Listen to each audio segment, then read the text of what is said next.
So, the silent treatment. The email I had come through to me at support at Elizabeth Roebuck-Jones is, oh wow, well, it's a really, really sad email again. And, you know, I'm kind of used to it listening to sad emails, but it kind of took me back to when I got married and those weeks leading up to getting married and how excited I was and how terrified I was. And then on my wedding day, how I cried and I didn't expect to cry and all these feelings came up that I hadn't thought about. And yeah, such an emotional time. And what's happened to this particular person who's written me this email is that her fiance, they've had an argument about the finances. I'm just recalling the email about the finances leading up to who was paying for what and who was organising what for the wedding. And if you can hear, if you can hear running up and down the hall, it's my dog. She's looking for me. It's so funny. She can probably hear me and she doesn't know where I am. Anyway, she'll probably bash the door open in a minute with any luck. And if she doesn't, she'll make a noise and I'll have to go and open it. Anyway, this girl has basically told me about how she is so upset because they've had this argument and it's a fortnight before they're getting married and he's now giving her the silent treatment. And she doesn't quite know what to do about it. And she wants to talk to him, obviously, because, you know, it's a fortnight before their wedding and, like, this is not a good look that he's not talking to her and she doesn't know what to do. And I remember back to when I got married, it's an awfully long time ago, but you start to get to that point where, you know, not that I didn't want to get married, but, you know, you're at that kind of point of no return. You know, if you cancel now, it's going to be pretty scandalous. And yeah, so she's feeling really scared and she's asking me just what it all means and what to do. So there's that part of me that wonders what happened when they had their argument. That really is sitting with me and I'm wondering what happened. And maybe she wasn't in her best self and maybe she didn't communicate well and maybe she's upset him. So there's that side of it because, you know, as we know, it takes two to tango. But then there's that part of me that says, well, for anyone to withdraw like that without giving any indication, hi Diane, without giving any indication as to when they're coming back to talk to you, what that means is they're withdrawing out of the relationship and they are deciding when they'll come back. So it's like a form of emotional punishment. And for, you know, people often do this and they don't realise, but it actually is classified as abusive because you are causing somebody else emotional pain and you are taking control of the relationship and deciding when you will and will not engage. Hi Liz, how are you? So there's that part of it as well. And what I'm sitting with is under stress, this is this girl's fiance's position. And I guess the question I'd like to ask, and this is where if you can, you know, feel strong enough to post your question in the group, it's better because I can ask questions, is has he done this before? And if he has done this before across the sort of life of the relationship, and I don't know how long they've been together, but if he has done this before, then this is a pattern. This is his way of being in the world. And so it is to be expected if she has upset him that this is what he will do, wedding or no wedding, this is what he does.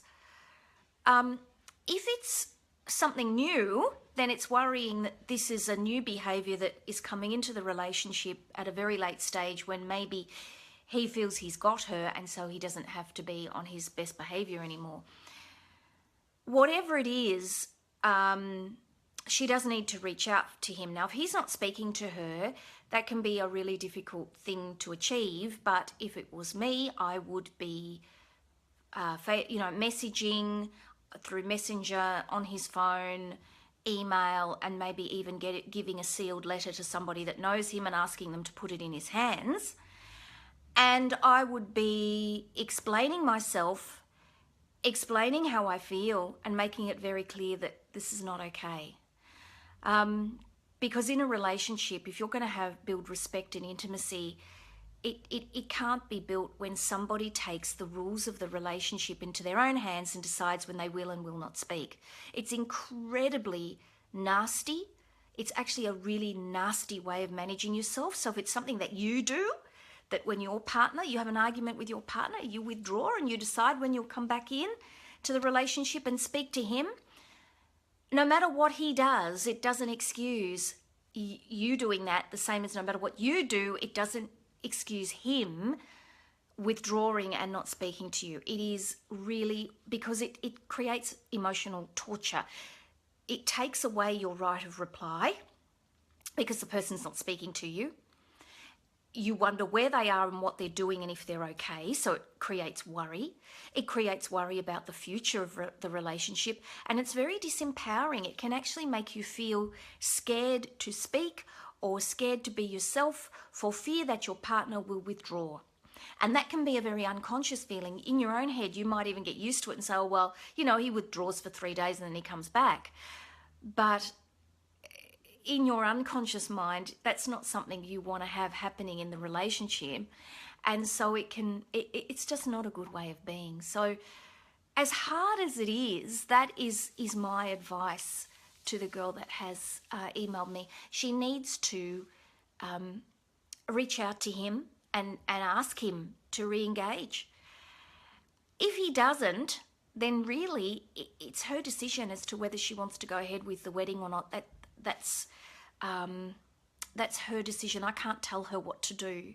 But what I can say is it's not a good thing to have happening in a relationship. It's very emotionally manipulative, and it really limits resolution being able to happen, because it means that when the person that's withdrawn re-engages, you feel you have to speak to them in case they disengage again. So you can't even say, I need space. There's no discussion about who's coping and who isn't. So it's not a good thing.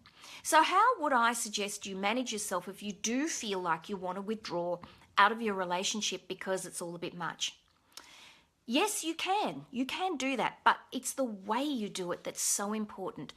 So what I would suggest to you is that you do what I would call a time out. So rather than just saying, that's it, I'm leaving, same for your partner, he should not just withdraw and not speak to you. What needs to happen is he needs to say, this is not okay, I don't know what to say to you, or I'm not coping, or my temper, I feel like I'm not in a good space to speak. I need X amount of time. Now we know it takes around about 20 minutes to calm down after an argument. Now that's average. It can take longer. It can take some people in an hour. It can take some people 2 hours. You need to get to know yourself and know what time limit you need. But what you need to do is say to your partner, I need half an hour to calm down.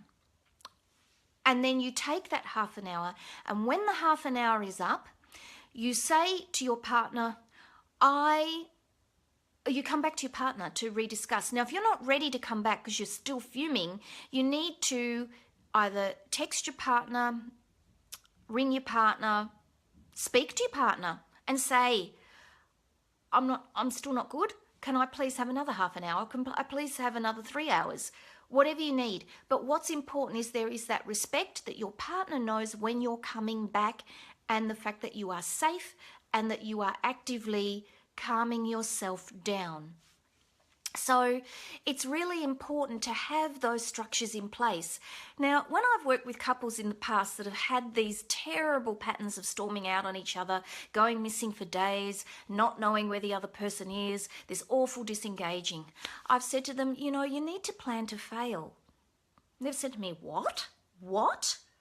I say, yep, your argument has a pattern where you disengage, and when you re-engage, often things don't get sorted.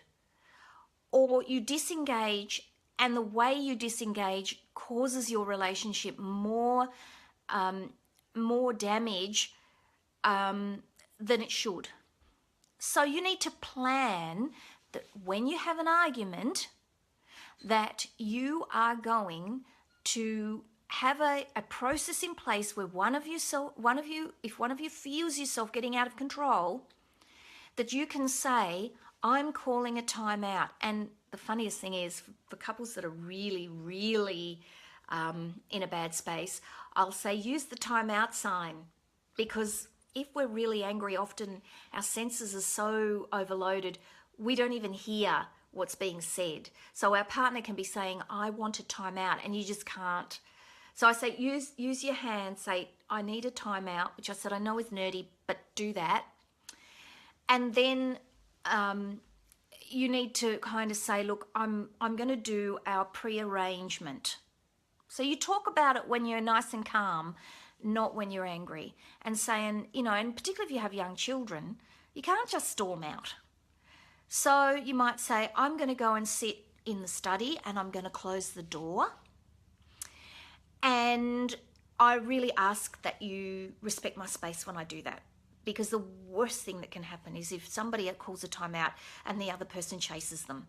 That leaves things open for accidents. It leaves things open for disrespect. It doesn't allow the person to leave. It really accelerates things. So you could say, I'm going to go in the study and I'm going to sit for half an hour and calm myself down. And then I will come back and re-engage. If you can't, you can always stick your head out of the study door and say, you know what, I need a bit more time. And you know what? If you can actually have a strategy in your relationship around a timeout that enables you to manage yourself really effectively, you build intimacy, trust, and respect. And I have couples look at me and go, what? And I say, but you do. Because you've been able to have an intimate conversation about what both of you need when you have an argument. And often that means actually going back over the argument and saying, when you do this, I need to do that. Okay. And just even bringing that into awareness. I've had couples come back to me and say, we did all the safety planning and all the timeout planning, and now we haven't had an argument. Because this beautiful conversation happens where intimacy is built and understanding is built. And there's an awareness. You need to make an effort to manage yourself, because in a relationship, we need to treat each other with respect. But being in a relationship doesn't give you this great big green light to tear strips off one another. So being able to prepare ahead of time creates a conversation of intimacy. When that argument does happen, and inevitably it will, because even healthy relationships have arguments, and you are able to follow through on what you agreed, that builds trust and respect. And not only that, if you're able to calm yourself down and come back together and have a conversation about what went wrong and manage yourself, you build intimacy and you build healthy ways of resolving arguments in your relationship. And that's massive, because then that's the capacity to change a dysfunctional relationship into a functional relationship. Now, what's really important in all of this is that you need to have two people in the relationship willing to work on it and willing to accept that there's stuff they do that isn't okay.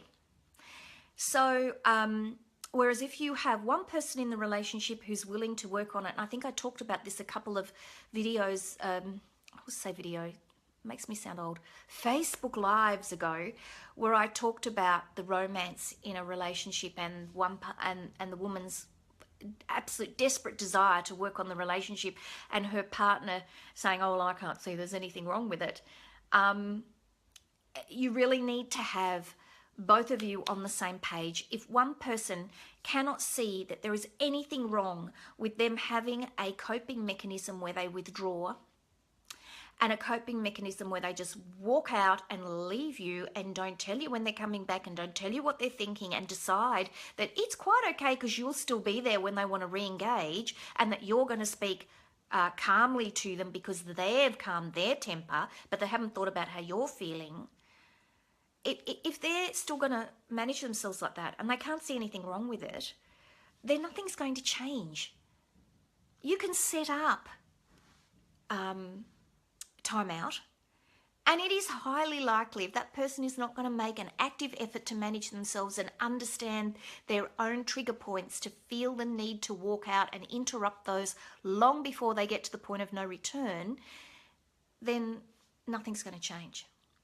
Now, the way I've painted this picture of doing this time out, it sounds like, it's the perfect answer to your relationship. You just sit down, work out your safety and your timeout strategy, and then next time you have an argument, everything's going to be fine.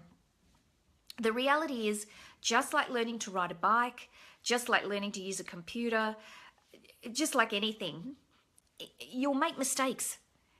And what's important is to have that compassion with one another, to be able to say, well, we made a mistake, it didn't work out so well this time, or we got that bit right, but we didn't quite get that bit right.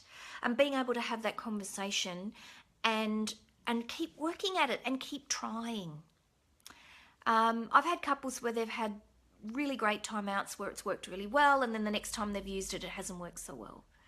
So it's being able to slow yourself down and really recognize that sometimes you do need extra help. And I always say to couples, if you do a timeout and you manage to do the timeout, that's awesome, brilliant, fantastic. But when you come back together to talk to one another, if you feel you've got to call another timeout, and then you come back together and you try to talk and you can't talk, and you have to call another timeout, that's good because you're managing yourself safely, but somehow you're stuck. And that would tell you that you probably need to see a couples therapist to help you sort your way through it.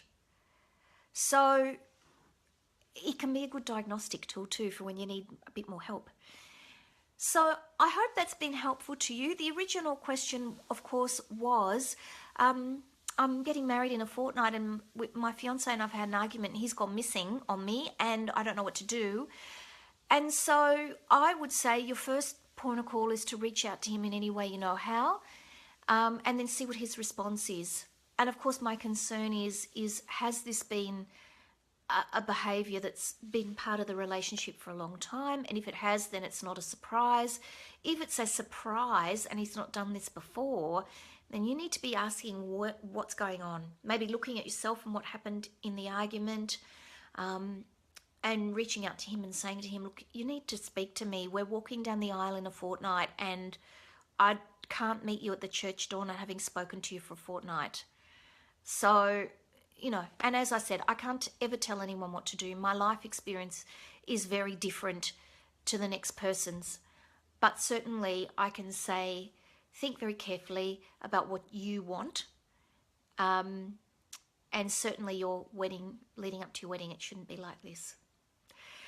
So that is the answer to my question.